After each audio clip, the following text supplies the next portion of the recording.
सुन रहे हैं ENC सिने originals audio story, Hindi साहित्य की रहस्य रोमांच से भरी हमारी सीरीज खामोश आवाजें। आज की कहानी वो कौन थी। लेखक और सूत्रधार श्वेता। कहानी पढ़े हैं श्वेता, राश्री राय, मनीष, कुमकुम और राम रोशन। साउंड डिजाइन कला स्टूडियो। निर्माता राश्री राय। निर्देशक श्वेता। शुरू हो रहा है ENC सिने ओरिजिनल्स ऑडियो स्टोरी प्रेजेंट्स वो कौन थी।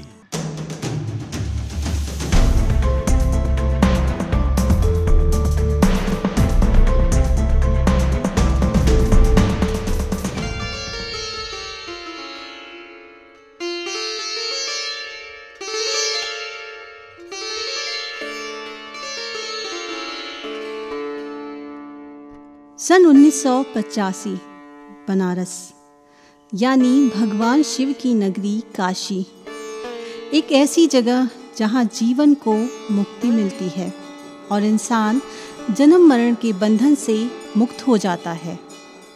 पर इन सब के बीच कुछ ऐसा भी है जो अनदेखा, अनसुलझा है। गंगा किनारे बना मणिकर्णिका घाट बरसों से लोगों को जीवन के बंधन से मुक्त करता चला आ रहा है। नरोत्तम काका, जिनका रोज का काम लोगों की अंत्येष्टि कराना था, आज भी वो चिताओं को सजाकर बड़े ही सख्त मन से लोगों को विदा करा रहे थे। चारों ओर चिताओं की जलती अग्नि की धधकती ज्वाला पूर्णमासी की चांद की रोशनी को मानो और बढ़ा रही हो। गंगा किनारे ऐसा लग रहा था मानो गंगा मौन होकर चुपचाप अपने बच्चों के आने का इंतज़ार कर रही हो। दूधिया रोशनी में चिताओं का जलता प्रतिबिंब ऐसा लग रहा था जैसे माँ गंगा के आगोश में कोई सब कुछ देकर मुक्त हो जाना चाहता है। चारों ओर चंदन की लकड़ी की जलती खुशबू और घी की सुगंध पूरे वातावरण को आध्यात्मिक कर रही थी। रोज़ की तरह आज भी मृत शरीरों के जलने का सिलसिला जारी था, लेकिन पता नहीं क्यों आज रह रहकर काका का मन बेचैन हो रहा था। ऐसा लग रहा था जैसे कोई उनका अपना भी आने वाला है। मन एक अनजाने भय से अजीब सी कश्मकश में उलझा हुआ था। तभी एक नवयुवती की लाश लेकर कुछ लोग आते हैं और काका से कहते हैं, काका, इसका क्रियाक्रम तो आज आपको ही करना होगा क्योंकि ये लाश लावारिस है।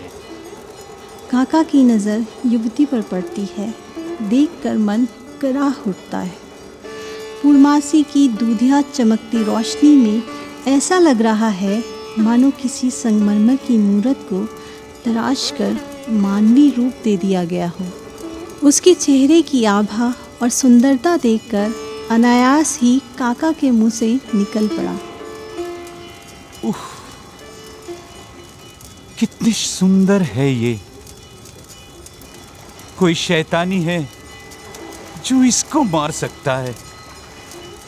इसने तो अभी जिंदगी की बसंत भी नहीं देखे। आज काका भारी मन से चिता को सजा रहे हैं, लेकिन उनका ध्यान रह रहकर उस सुंदर लड़की की तरफ अनायास ही खिंचा चला जा रहा है। चिता को सजाया जाता है और लड़की को पूरे कर्म कांड के साथ चिता पर रखा जाता है।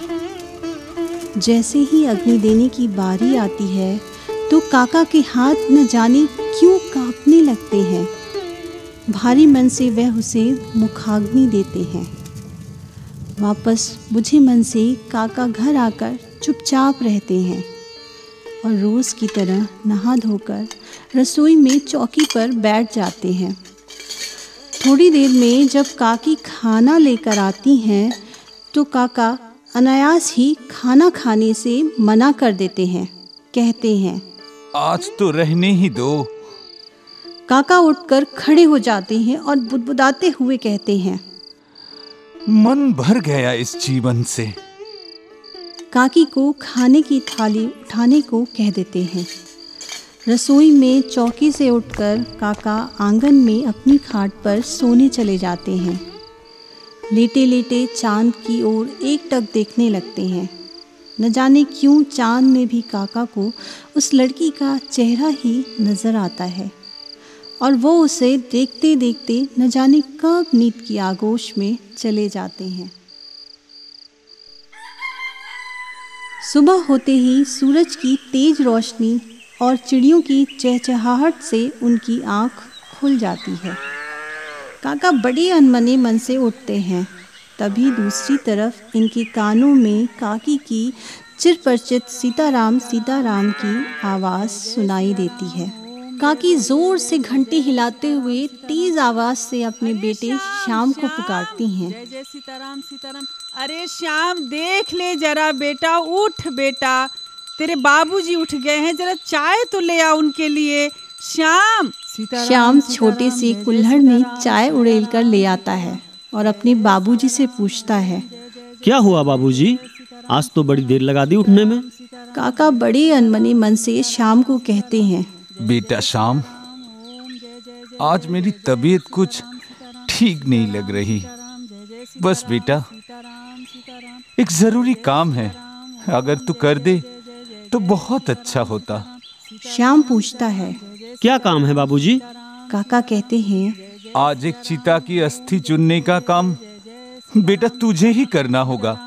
श्याम कहता है, आप तो जानते हैं बाबूजी, मुझे ये काम करना पसंद नहीं। काका जोर डालते हुए कहते हैं, मैं समझ सकता हूँ बेटा, आज की बात है, मैं तुझसे फिर कभी नहीं कहूँगा। मुझे भी भला कौन अच्छा लगता है ये काम, पर क्या करे, पेट की आग बुझाने और घर चलाने के लिए करना ही पड़ेगा। और बेटा अभी तो तेरी नौकरी भी नहीं लगी है।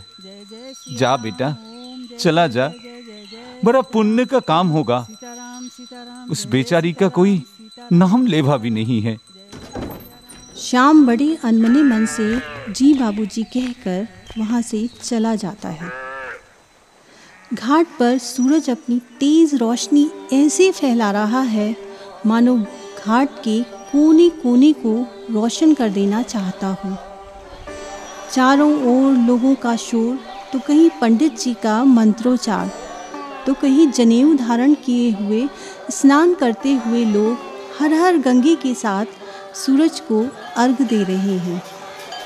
गंगा घाट पर नावों का तांता लगा हुआ है। जो नावें रात में बंधी गंगा घाट के किनारे विश्राम कर रही थीं, वही नावें गंगा के दूसरे किनारे पर जाने के लिए पानी की लहरों के साथ बंधे बंधे अटखेलियाँ करते हुए आपस में टकरा रही थीं। मानो ये कहना चाह रही हों कि कब कोई ग्राहक आए और उन्हें भी गंगा की लहरों में जाने का सुख मिले। चारों ओर धूप बत्ती, फूल की खुशबू और मंदिरों से आते घंटे की आवाज़ कानों में रस खोल रही थी। श्याम बड़ी बेमन से घाट पर पहुंचकर जल्दी जल्दी अस्थियां चुनकर कलश में भरने लगता है। तभी उसकी नज़र राख में पड़ी अंगूठी पर जाती है। श्याम पहले इधर उधर देखता है कि कोई देख तो नहीं रहा। छट से अंगूठी उठाकर अपनी जेब में डाल लेता है और अस्थियों को कलश में डालकर गंगा की लहरों में प्रवाहित कर देता है। आज श्याम बहुत खुश है। घर पर जाकर बड़े उत्साह के साथ बाबूजी को बोलता है, बाबूजी, मैंने अस्थियां चुन के गंगा में बहा दी है। बाबूजी कहते हैं, चलो अच्छा हुआ, बेचारी की आत्मा को शांति तो मिली। रात का दूसरा पहर ही हुआ होगा। आज भी चांद की रोशनी की चमक में सब कुछ साफ साफ दिखाई दे रहा था, लेकिन आज वो बात नहीं थी जो कल पूर्णमासी के चांद में थी। सब लोग गहरी नींद में सोए हुए हैं। तभी श्याम की आँख खुल जाती है और उसे दूर से किसी लड़की के गाने की आवाज़ सुनाई देती है। वो उस मधुर आवाज़ के पीछे खिंचा चला आता है। चलते चलते वो अपने घर से काफ़ी दूर निकल आता है। उसे पता ही नहीं चलता कि कि वो कैसे गंगा के घाट पर पहुंच गया। लड़की की आवाज़ का पीछा करते करते जब वो उसके पास पहुंचता है और जैसे ही उसकी नज़र उस लड़की पर पड़ती है तो वो उसकी खूबसूरती को देखता ही रह जाता है। धीरे धीरे मुलाकातों का सिलसिला बढ़ता ही जाता है और अब ये मुलाकात जल्द ही प्यार में बदल जाती है। दोनों के मिलने की भनक घर वालों को भी लगती है, इस डर से कि नौजवान खून है, कहीं कोई गलती न कर बैठे। शाम के घर वाले उन दोनों के ब्याह के लिए तैयार हो जाते हैं। घर की औरतें भी जब मालती को देखती हैं तो उसकी सुंदरता पर मुग्ध हो जाती हैं। फिर क्या, अगले महीने की पूर्णमासी को दोनों का ब्याह तय हो जाता है। चूँकि मालती का कोई जानने वाला नहीं है तो उसकी ब्याह की सारी तैयारियां भी श्याम के घर पर होने लगती हैं। चारों ओर शादी की धूम मची हुई है। आस पड़ोस की औरतें हंसी मजाक कर रही हैं, कहीं हलवाई पकवान बनाने में लगे हुए हैं तो कहीं ढोलक की ताल पर औरतें गीत गा रही हैं। आस पड़ोस और रिश्तेदारी के बच्चे आंगन में धमाल चौकड़ी मचा रहे हैं। इसी खुशी के मौके पर महतो बुआ आती हैं। महतो बुआ की शान और उनका दबदबा पूरे बनारस भर में है। मजाल है जो उनके बगैर कोई शादी ब्याह हो जाए, अमीर हो चाहे गरीब। महतो बुआ के आशीर्वाद के बिना कोई शादी पूरी नहीं हो सकती और ये शादी तो नरोत्तम काका के यहाँ है। और हो भी क्यों ना, बुआ से तो उनकी बरसों की जान पहचान है। वो भला कैसे महतो बुआ के बिना होती। महतो बुआ बड़े आशीष देते हुए घर के आंगन में जाती हैं और काकी से बोलती हैं। अरे का नरोत्तम भैया, सुने हैं कि बहुरिया पसंद करके आए हो। अरे लड़कियों हटो रे, हमको भी दिखाओ। अरे हम भी तो देखें कैसन बहुरिया पसंद किए हो, जरा दिखाओ तो। अरे भौजी, तेरी बहुरिया का चेहरा दिखाओगे कि नहीं? काकी महतो बुआ को औरतों के कमरे में ले जाती हैं और लड़कियों को बोलती हैं। अरे अरे आओ बुआ, आओ आओ। अरे सुमन, अरे सुन बेटा, सुन जरा। अरे जरा मालती का चेहरा तो दिखा बुआ को। देखो बुआ, चांद सी है हमारी मालती। अरे सुमन, अरे घूंघट हटा रे पगली। बुआ देखो तो सही, कितनी सुंदर है। शाम को तो ऐसी पसंद आई है कि पूछो ही मत। हमरे तो भाग ही चमक गए हैं बुआ। पर अनाथ है बेचारी बुआ, का करें। पर अब शाम को पसंद है तो बस पसंद है। बुआ बोलती हैं। अरे अरे अनाथ का कह रही हो? तुम्हारे जैसी सास और ऐसन परिवार जिको मिले है वो अनाथ कैसे हुई भला? अरे पर चेहरा दिखाओ, घूंघट तो हटाओ बहुरिया को, देखें तो कोई कौन चांद लेके आई हो। मालती का घूंघट जैसे ही उठता है महतो बुआ की नज़र मालती पर पड़ती है तो वो कांप जाती हैं। ऐसा लगता है जैसे काटो तो खून नहीं। बुदबुदाते हुए राम राम राम राम कहते हुए बुआ आंगन में भागती हैं। भागकर काका के पास पहुंच जाती हैं। गुस्से में आंख तरेड़ते हुए और हाथ चमकाते हुए बोलती हैं। हाय राम, इस घर को अब कौनो नहीं बचा सकता। अरे का किए हो? अरे बजर पड़ गया बजर, अब इस घर को नहीं बचा सकता कोई। अरे सब मारे जाएंगे। अरे का ले आए? अरे दुल्हन लाए हो कि कोनो चुड़ैल लाए हो? अरे का किए रे भैया? आय आय आय रे भौजी, सब बर्बाद हो जाएगा। अरे का किए हो? काका पूछते हैं। अरे अरे अरे, काहे घर को आसमान पर उठाए लिए हो? क्या बात हो गई, जरा बताओगी भी? बुआ हांफते हुए काका से बोलती हैं। अरे अरे अरे भैया, पूछते हो का हुआ? अरे जानते नहीं ये कौन है, किसको लाए हो? अरे चांद कहते हो? अरे ये भूतनी है, भूतनी चुड़ैल है ये। अरे जानते नहीं, ये सूरज ठाकुर की लड़की है। कौनो प्रेमी वरेमी के चक्कर में पड़ गई थी, दोनों की सगाई भी हो गया था। हाय राम रे भैया, तुम्हारा खानदान बर्बाद हो जाएगा। अरे सूरज ठाकुर का बेटा मार दिया रहा दोनों को, लाश का पता न चला कैसे कैसे का हुआ था, कौन नहीं जानत है कहानी। कहाँ से पकड़ के लाए हो चुड़ैल? अरे तुम्हारा खानदान बर्बाद हो जाएगा। ये शाम के लिए दुल्हन नहीं, मौत लाए हो, मौत। नरोत्तम काका दबे पांव दूर से औरतों वाले कमरे के पास पहुंचकर काकी को बहू का चेहरा दिखाने को कहते हैं। जैसे ही बहू का चेहरा देखते हैं तो उनके चेहरे का रंग ही उड़ जाता है। अरे ये तो वही लड़की है जिसका पिछली पूर्णमासी में क्रियाक्रम किए थे। काका वापस आंगन में आ जाते हैं और जल्दी से बुआ को लेकर पंडित जी के पास पहुंचते हैं और सारा माजरा कह सुनाते हैं। कुछ देर तक तो पंडित जी शांत रहते हैं। ऐसा लगता है जैसे मानो किसी और दुनिया में चले गए हों। थोड़ी सी खामोशी के बाद बड़ी गंभीरता के साथ कहते हैं, जरूर किसी पिशाचनी का साया है तुम्हारे बेटे पर। और कुछ मंत्र पढ़कर काले कपड़े में ताबीज़ बनाकर काका को दे देते हैं और कहते हैं कि इसे उसके दाहिने हाथ के बाजू पर बांध देना। और साथ में सख्त हिदायत देते हुए कहते हैं, ध्यान रखना, दोनों की शादी से पहले अपने बेटे को मेरे पास ले आना। हैरान परेशान काका न जाने क्या क्या सोचते हुए घर पहुंचते हैं और सबकी नज़र बचाकर वो ताबीज़ शाम को बांध देते हैं, ये कहते हुए कि किसी की नज़र न लगे मेरे बेटे को। ये क्या? ताबीज़ बांधते ही शाम अपनी सुध बुध खो बैठता है और बेहोश हो जाता है। शाम के बेहोश होते ही काका और कुछ लोग उठाकर उसे जल्दी से पंडित जी के पास ले आते हैं।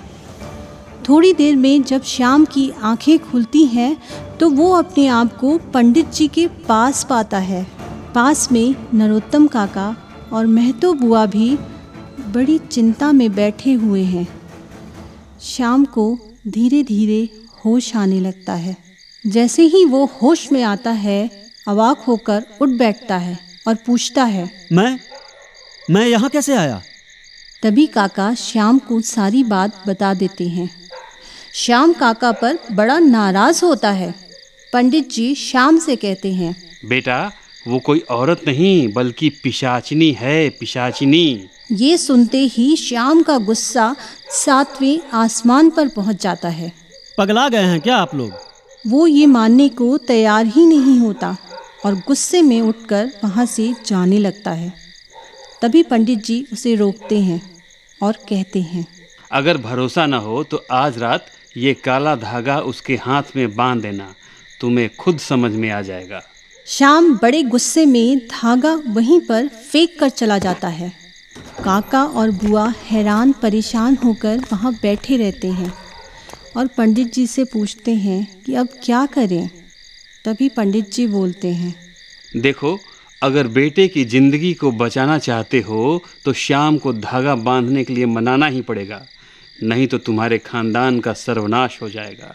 काका बुआ घर वापस आ जाते हैं और दोनों मिलकर श्याम को समझाने की कोशिश करते हैं। काका कहते हैं, अरे बेटा, एक धागा ही तो बांधना है और कुछ नहीं करना। तभी बुआ भी बोल उठती हैं, अरे श्याम नाराज न हो बेटा, अरे खिसियाओ नहीं बेटा, हम तुम्हारे भलाई के लिए कह रहे हैं। अरे एक ही भतीजा हो तुम, हमरे ब्याह के लिए न मना कर रहे हैं हम बस भला चाहते हैं बेटा। ये जंतर से अगर सब ठीक हो जाए तो काहे नहीं बेटा, ये बात मान ले बेटा। बहुत समझाने बुझाने पर श्याम धागा बांधने के लिए तैयार हो जाता है। रात के दूसरे पहर में वो मालती से मिलने उसके पास कमरे में जाता है और बड़े प्यार से कहता है, मालती, मालती, तुम मुझे बहुत प्यारी हो। दुनिया कुछ भी कहे, मैं तो सिर्फ तुम्हें पसंद करता हूँ और हमेशा तुम्हारा ही रहूँगा। मालती भी शर्माते हुए हामी भरती है। बातों बातों में श्याम उससे कहता है, मालती, मैं तुम्हें कुछ देना चाहता हूँ। और मालती को हाथ आगे बढ़ाने के लिए कहता है। वो हाथ आगे बढ़ाती है और जैसे ही श्याम वो धागा उसे बांधने जाता है, वो ज़ोर से श्याम को धक्का देती है और श्याम दूर गिर पड़ता है। तभी मालती आंखें लाल किए हुए बोलती है, मैं जानती हूँ कि तुम मुझसे पीछा छुड़ाना चाहते हो। घर में क्या चल रहा है मुझे सब पता है। मैं तो आई थी तुम्हारे पास उस अंगूठी के लिए जो मेरे श्याम की निशानी है। जिसमें मेरी आत्मा बसती है। श्याम कहता है। कौन श्याम? और तुम किस अंगूठी की बात कर रही हो? मालती बोलती है। वही अंगूठी जिसे तुम मेरी अस्थियां चुनते वक्त चुपके से ले आए थे। श्याम कहता है। मालती, मुझे नहीं पता था कि ये अंगूठी तुम्हारी है। मैंने अंगूठी से नहीं, तुमसे प्यार किया है। लेकिन तुमने मेरे साथ ऐसा क्यों किया? मालती कहती है। ये तुम्हारा प्यार ही है जो मुझे तुमसे बांध कर रखे हुए है। मेरी अंगूठी मुझे दे दो, मैं वापस चली जाऊंगी। श्याम बदहवास सा हो जाता है। वो जो कह रही थी श्याम सुनता जा रहा था, लेकिन उसका दिमाग काम नहीं कर रहा था। उसे समझ में नहीं आ रहा था कि वो क्या करे। बस वो मालती को सुनता जा रहा था। मालती के कहने पर वो अंगूठी पुराने बक्से से निकाल कर ले आता है, ये सोचते हुए कि ये अंगूठी तो मैंने मालती को मुंह दिखाई देने के लिए ही रखी थी। वो अंगूठी ले जाकर मालती के हाथ में रख देता है। मालती एक दर्द भरी मुस्कान के साथ श्याम को देखती है और घर से बाहर दूर जाकर अचानक से गायब हो जाती है। इस घटना के बाद श्याम गुमसुम रहने लगता है। उसका किसी काम में मन नहीं लगता है। घर वाले परेशान रहते हैं। तभी काका थक हार कर सोचते हैं, क्यों ना इसकी शादी करा दूं। घर गृहस्थी में लगा रहेगा तो मन भी बहल जाएगा, और हो सकता है नई बहू आने पर मालती को भी भूल जाए। बड़ी मान मनोवल के बाद श्याम शादी के लिए मान जाता है। कुछ महीनों बाद ही श्याम का विवाह काका पड़ोस की ही एक जान पहचान की लड़की से करा देते हैं। सभी की जिंदगी धीरे धीरे पटरी पर आने लगती है। श्याम को भी डाक खाने में पोस्टमास्टर की छोटी सी नौकरी मिल जाती है। 2 साल बाद काका के घर में फिर से खुशियां वापस आती दिखती हैं। श्याम की बेटी का जन्म होता है और सब घर वाले उसका रूप देखकर मोहित रहते हैं। उसकी किलकारी से आस पड़ोस के लोग भी बड़े खुश होते हैं कि काका का घर फिर से हरा भरा हो गया। नटखट परी पूरे घर में चहल पहल मचाती रहती है। जैसे जैसे वो बड़ी होती है, उसकी प्यारी सी और नटखट शरारतों से पूरे घर में खुशियों की बारिश होने लगती है। पर जब नन्ही परी धीरे धीरे 5 साल की होती है तो न जाने क्यों अचानक से गुमसुम रहने लगती है। अब जो घर पहले उसकी शरारतों से गूंजता था वो एकदम शांत रहने लगता है। परी अब न तो किसी से बात करती और न ही शरारत करती। सबकी नज़र बचाकर चुपके से हर रोज़ आंगन के पिछवाड़े वाले बाग में जाती और न जाने क्यों मिट्टी खोदती रहती। घर के लोग समझ नहीं पा रहे थे कि आखिर नन्ही परी शांत क्यों हो गई है। श्याम परेशान रहने लगता है कि परी रोज़ रोज़ बाग में क्या करने जाती है। वहाँ तो कोई बच्चा भी नहीं खेलता। एक दिन श्याम उसके पीछे चुपके से आता है और क्या देखता है कि परी बाग में मिट्टी खोदकर उसमें कुछ निकाल रही है और फिर उसे ज़मीन में छिपा देती है। उसके चले जाने के बाद वो उसी जगह पर जाता है जहाँ उसकी बेटी मिट्टी में ज़मीन में कुछ गाड़ रही थी। श्याम उस जगह को जल्दी जल्दी खोदने लगता है और क्या देखता है, अरे ये तो वही मालती की अंगूठी है। क्या ये मालती का पुनर्जन्म है या फिर वो वापस आ गई थी?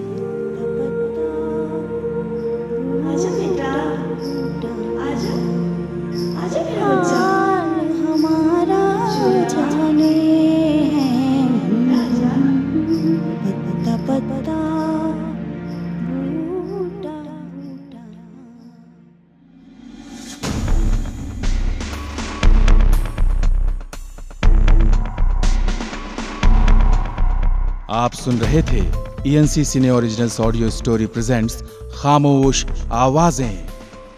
आज की कहानी थी वो कौन थी। ऐसी ही कहानियों को सुनने के लिए सब्सक्राइब करें हमारा YouTube चैनल ENC सिने ओरिजिनल्स।